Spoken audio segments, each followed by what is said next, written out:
the Oscars new viewing requirements. There's a loophole.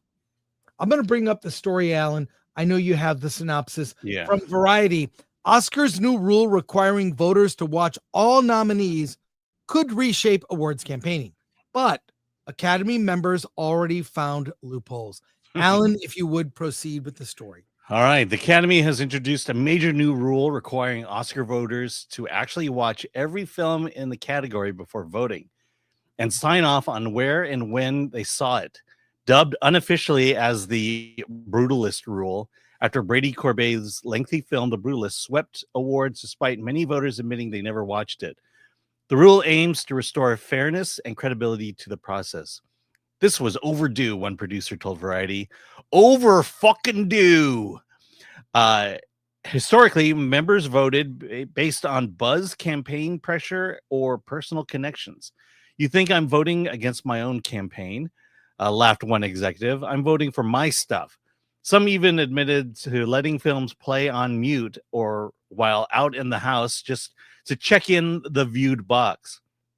Despite skepticism, the Academy insists the reaction has been overwhelmingly positive, with many members calling for accountability. Still, some remain doubtful about enforcement. The whole system is based on trust, and trust in Hollywood? Bullshit, says one executive branch member. Scott Schumann of AMC Networks offered a more hopeful view. It is our responsibility, and the fact that they had to put it on paper is a little bit eye-opening. The Academy hopes to change along with new categories like Best Casting, and upcoming recognitions for stunts will strengthen the Oscars' nearly century-old legacy. 69. There you go. Alan, what did you think of that? And I do know, like, we as members of the Critics' Choice Association, we have access to an app that lets us view the Oscar nominees. It's all the studios, kind of, it's really convenient. I prefer in theater. I like to see at least the Best Picture nominees I will see in a theater. And I think with the exception of, with one or two, I saw them all, but I watched them and you can tell. In fact, it will leave off. If you pause it, it'll save your place when watching it, which is convenient, but someone could just press play and just let it, do whatever. What do you think of this? Yeah, I mean, again, the first reaction is this wasn't a rule in the first place.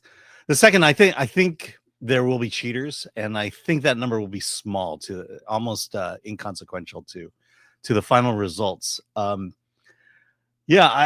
Accountability is great, and I think that's what they're going for here. I'm hopeful for this. I think there are movies that should have been nominated / should have won that I have a feeling wasn't being watched by the Academy. So this is a good thing. Well, I mean, do you think the cheating is going to really be a factor? I think what they should say to people, members of the Academy, if you have not seen all the nominees in a category in which you are voting, you're allowed to not vote. Yeah. That's the simple solve. Be honest. I take our voting very seriously. You and I even trade notes on stuff. Yeah. And I will go this past year, I went to the Academy Museum. I saw all the documentary shorts, the narrative shorts, and the animated shorts. I saw them all. They put them in theaters. We're lucky here. And I went to see the doc shorts at the Academy. The ticket was like $8. It was great. So I like to see all of them. And so at least I have some idea about who should win. So make of that what you will, but you should be able to abstain from voting if you have not seen them all. It's okay. Vote in the categories in which, like, if you're an actor, hey, I saw all the nominees in the category of Best Actor. I'm an actor.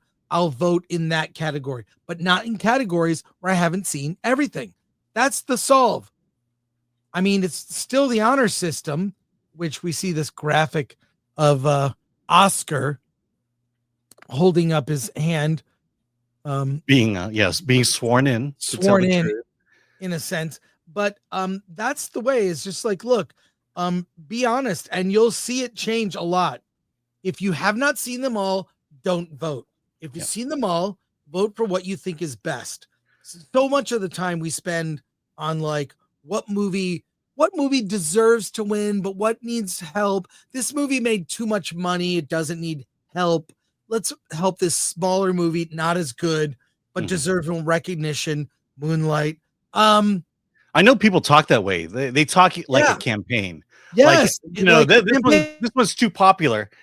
So let's do this one. The other thing is, I would make one amendment that in the case of The Brutalist, if a movie is over 3 hours long, you're allowed to only watch 60% of the movie, which is what I did because it was just going on forever. And I saw The Brutalist at in the theater. Yeah. It was much better in the theater. I love the first half. Second half, it goes off the rails. Yeah, and I like kind of like parts of that movie for certain reasons, and I really love the score. The fact that it was made for 10 million is shocking. Yeah, shocking. But there was one scene that just kind of like made me say, "Yeah, I'm done with this movie." Is it in the second half? It is in the second half. I know the scene. Yes. There was some. It reminds me. It reminds me of a scene from Star Wars. from Andor, you're saying? From Andor. Yeah.